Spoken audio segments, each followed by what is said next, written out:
¿Por qué se penaliza el consumo? Bueno, esto podría contar después la discusión que tuve yo en el Cedronar cuando fue la resolución de la Corte, que prácticamente en ese momento, que había, no sé si después con la gestión posterior esto cambió, pero la de Bielsa, pero en ese momento la mirada hegemónica era de penalizar y de repudio y de rechazo total a la resolución de la Corte.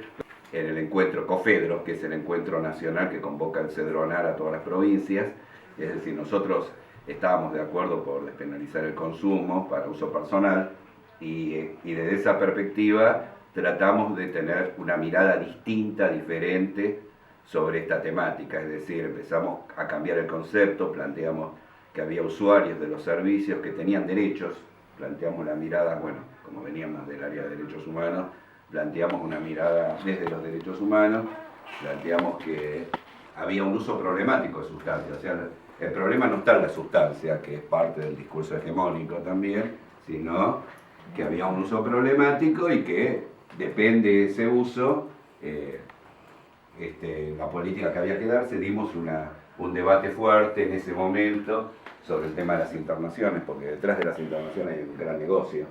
Desde porque jurídica hacia médica, porque se factura. Es centralmente porque se factura, a veces a través de obras sociales, a través de la nación, vía Cedronar, a través de la provincia, de los tipos facturan, y entonces, así como nosotros decíamos el máximo para nosotros tiene que ser 3 meses, ya más de 3 meses nos parecía muchísimo, porque pasa el pico y no tenés por qué estar aislándolo de su medio. Bueno, en este caso la Ley de Salud Mental de Nación iguala el tema de salud mental y adicciones, y que tiene que ver con que aquellos que tienen alguna enfermedad o que son usuarios o que son adictos tienen derechos. Y el principal, uno de los derechos centrales a no tratarse. Es a no tratarse, o a que en principio que les sea explicitado cuál va a ser el tratamiento, cómo va a ser el tratamiento, qué durabilidad va a tener el tratamiento. La droga de inicio era la cerveza, que incluso está distorsionada por las estadísticas, porque la realidad es mucho mayor todavía de la que se dice, lo que pasa que es lo que nosotros llamamos una droga legal, por decirlo de alguna forma, y está muy naturalizada. Nosotros decimos que para ver el tema cultural, antes vos vas por la calle con un tetra y estás estigmatizado. Es así, culturalmente estás estigmatizado. Vas con una botella de cerveza por las publicidades, por eso y no estás estigmatizado. Se está desmoronando tu hipótesis, vos te estás dando cuenta. No, digo, porque está pasando algo con eso. Lo importante a tener en cuenta también es el razonamiento que se hacía luego de decir, bueno, hay tantas personas que se están atendiendo por consumo de marihuana u otras sustancias, y de ahí llegará la lógica de que, bueno, la marihuana es la droga de inicio por la cual se comienza a consumir otras sustancias.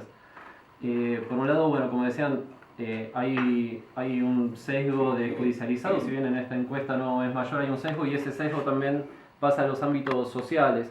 Es decir, nosotros hemos visto con muchas ciudades, por ejemplo, donde no hay consumo de Paco, uno va a hablar con madres, con padres o con educadores, y te dicen el gran problema de la ciudad es el consumo de Paco. Claro. Y eso es el producto de la televisión, de la falta de información. En el Gran Córdoba sucede eso, por ejemplo. O sea, está impregnada la opinión pública sobre el tema Paco y no hay Paco en el Gran Córdoba, y sin embargo por los reflejos de la... Y bueno, el Paco merece una reflexión aparte, porque a mí me llamó la atención el tema Paco en esta estadística, pero bueno... Pero por ejemplo, volvamos al tema este que nos Yo traía ocupaba. otras estadísticas que generó la Cedronar en el 2010, que es la última encuesta nacional de consumo de sustancias psicoactivas, ya no mirando desde el marco de legales e ilegales, sino de todas las sustancias psicoactivas. Y por ejemplo, lo que dio resultado es que el 29,3% consume tabaco, el 56,3% consume alcohol, el 3,2% consume marihuana, y el total de todas las drogas ilícitas es el 3,6%. Es decir, de los consumidores de drogas ilícitas psicoactivas hoy en día, el 89% son consumidores de marihuana. Esto lo que hace es afianzar más la idea de que hay que separar los mercados, es decir, hay que posibilitar que el consumidor de marihuana cultive la planta que va a consumir en su casa, no acceda al narcotráfico para comprar Eso sustancias, estamos totalmente de acuerdo. al Eso. acceder al narcotráfico lo que hacen también es ofrecerle otra gama de sustancias muy amplia. Ahora, no hay absolutamente ningún estudio ni ninguna demostración que hay una sustancia que lleva a la otra, más allá de que si hay paralelismos de consumo, como hablamos la otra vez, que uno se da entre la cocaína y el alcohol, pero más allá de eso no hay ningún indicativo que muestre que el consumo de marihuana lleva a otros consumos, como tampoco lo hay de que el consumo de tabaco lleva a otros consumos, es decir, un poco ahí está donde uno elige poner el punto. Ahora, lo que sí evidencian todas las estadísticas es que en la sociedad no hay información, cada vez se estigmatiza más y cada vez hay menos información, más consumo desinformado y irresponsable y más problemáticas de salud asociadas. Entonces, bueno, creemos que por eso es urgente el cambio de ley, dejar de penar al consumidor, dejar de penar al que cultiva marihuana para no financiar el narcotráfico y avanzar en la persecución real del narcotráfico y sobre todo informar a las sociedades. Hoy es muy común que un maestro o un padre le diga a su hijo: las drogas te matan, la marihuana te mata, el paco te mata. El chico prueba la marihuana y dice: ah, esto no me mata, mi papá no tenía razón, ni en el colegio tampoco me están diciendo la verdad, entonces no debe ser verdad nada de lo que me dicen, entonces voy a probar con otras sustancias también.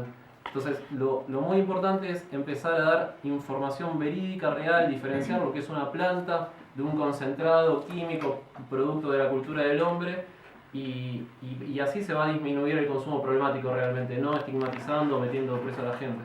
Sí. Eso, yo estoy totalmente de acuerdo con eso, pero la discusión era otra con respecto a este tema. No.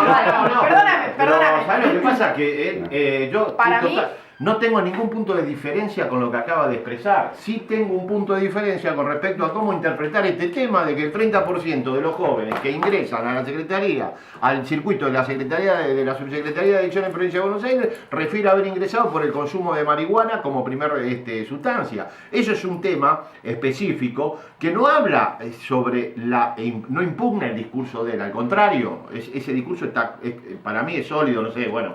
Es mi perspectiva. Ahora, Artemio, pero, ¿qué es lo que está pasando para que esto suceda? Claro. Porque si no estaríamos de alguna manera banalizando la capacidad que tiene esta sustancia para provocar este tipo de situación.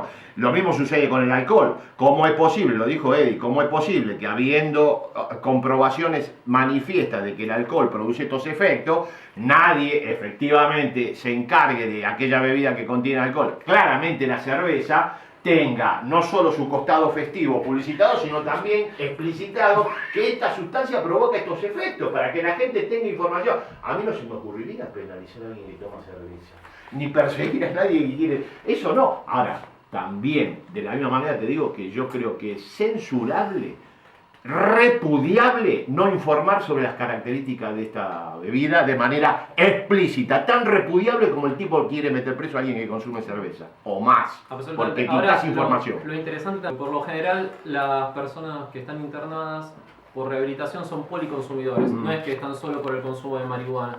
Entonces a veces las preguntas son un poco tramposas, porque capaz que el chico te dice: yo consumo marihuana, pero también consumía pastillas, alcohol, y toda una situación macro fue la que hizo que se lo termine internando. Lo importante es la conclusión que sacás a través de esas estadísticas, que es que la marihuana es una droga de inicio de consumo de otras sustancias más peligrosas. Y eso no tiene por dónde sostenerse en realidad, porque no hay ningún estudio que muestre eso.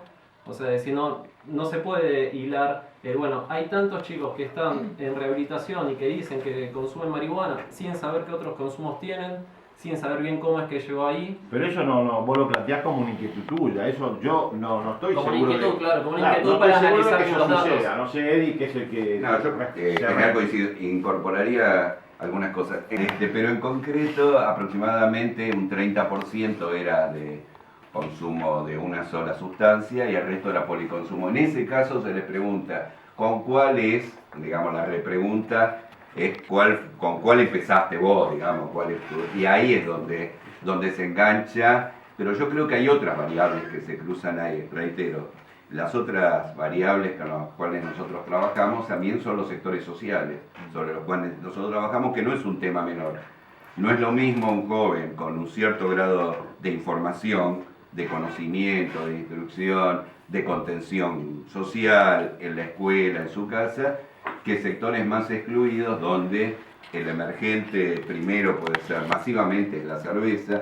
Coincido en que el tabaco es Claro, también absolutamente. digamos, la principal, sigue siendo a pesar de todo. Cuando nosotros queríamos hacer concretamente campaña contra la cerveza, las campañas son contra el alcohol.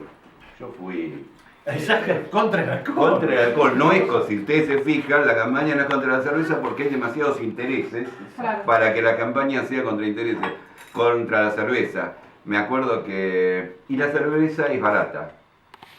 Es muy barata. Entonces, una propuesta que le había hecho un amigo mío, que es Emilio Pársico, le había propuesto para la provincia, decía, ¿por qué? Y lo propuso para la nación. ¿Por qué no ponemos un alto impuesto a la cerveza y que el diferencial vaya para bajar la leche? Es de fácil acceso, muy barato. Entonces, la cerveza, las famosas previas, la llamada previa, vos tenés en todos los sectores sociales. Yo digo, están los sectores de mayores recursos, que lo haces en la quinta, los sectores medios en su casa. Consiguen cerveza por más que la prohíbes. Claro, y los sectores populares en la esquina. Lo que quiero en los barrios, en la esquina. O porque los consumos tienen que ver con poderes adquisitivos. Entonces yo lo que te digo es, está obviamente, los consumos masivos están en el alcohol y están en la cerveza y están en la coca, están en el fernet, digamos lo que son las previas. Las previas en los consumos masivos. Y eso genera situaciones, digamos, de conflicto social, pero que son previos, obviamente, a eso. Lo que yo te digo es que volvamos al principio del planteo. Al principio del planteo es que es más barato, vos tenés consumos de cerveza masivos que están reconocidos socialmente, y esos consumos masivos en la cual en situaciones sociales conflictivas hay más situaciones de violencia constantemente, y esas situaciones que se generan en general, sobre todo en los fines de semana, digamos, esto que sí se genera y que es una realidad de todo, podés transitar los hospitales todos los fines de semana, hay que hacer un trabajo, habría que hacer un trabajo, nosotros lo hemos hecho, es que porque después se combinan, ahí sí, no con la marihuana, se combinan en los boliches, después con drogas y llegan en situaciones críticas a los hospitales, con lo cual nosotros teníamos problemas en la provincia de Buenos Aires para que los hospitales atiendan situaciones críticas, porque no se querían atender por el grado de conflictividad que esa situación generaba. La mirada desalcoholizada que se tiene de la cerveza. Digamos, hay todo, justamente, se muestra como que la cerveza no tiene alcohol. Entonces, se la consume.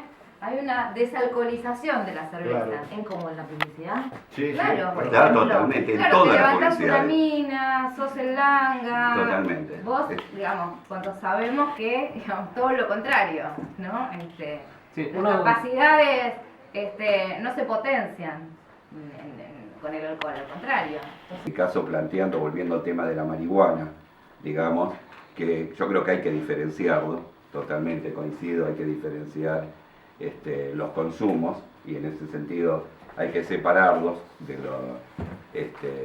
y por el otro lado no estigmatizarlos, y en ese sentido yo quería cruzarme a un tema, con el tema del narcotráfico, y quería reivindicar, y lo dejo planteado, la creación que está haciendo la fiscal Gil Carbón de creación de una unidad de persecución al narcotráfico con un defensor de los derechos humanos como Félix Kraus. Ahora lo vamos a hablar. El que habla es Edgardo Binstock, ex secretario de Derechos Humanos de la provincia de Buenos Aires. La señorita que se escuchaba es Andrea Vogel. ¿Está bien dicho así? Andrea Vogel. Y también está aquí con nosotros Alejandro Sierra, miembro del Centro de Estudios de la Cultura Canábica, debatiendo sobre marihuana, cerveza, adicciones, encuestas, todo esto diseñado por Artemio López.